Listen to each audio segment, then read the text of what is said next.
To those that are patiently waiting on the Lord, Yahweh Bahashim Yahushai, there is a reward.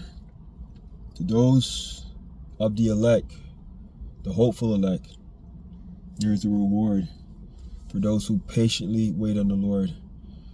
Proverbs chapter 3 and verse 5, it says, trust in the Lord with all thine heart and lean not into thine own understanding. If you lean into your own understanding, that means you've lacked patience. You're not waiting on the Lord.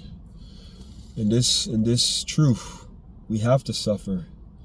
In the book of Sirach, also known as Ecclesiasticus, the 2nd chapter, it says, my son, if thou comes to serve the Lord, prepare thy soul for temptation. Prepare thy soul for temptation. And part of temptation is what? It's suffering.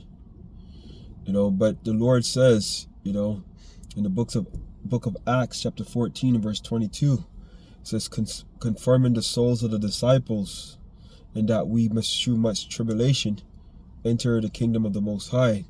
So we're going to suffer in this truth. Anyone tells you that we're not going to suffer in this truth, they're lying to you.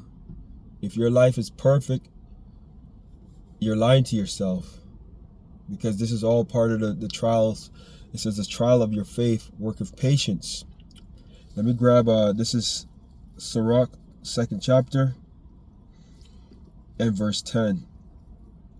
It says, look at the generations of old and see, did ever any trust in Yahweh Bahashim Yahushai and was confounded?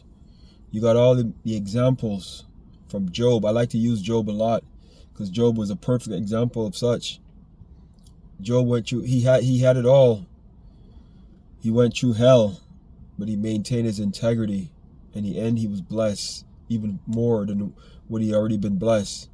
And that's heavy to believe, and that's having the faith, the faith of Job. Even Job's wife, pretty much told him to curse the Most High.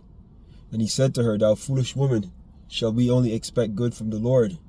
So we know that we have to suffer in this truth.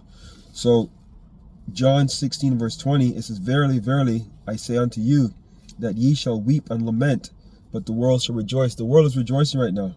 And ye shall be sorrowful, but your sorrow shall be turned into joy. And that's heavy.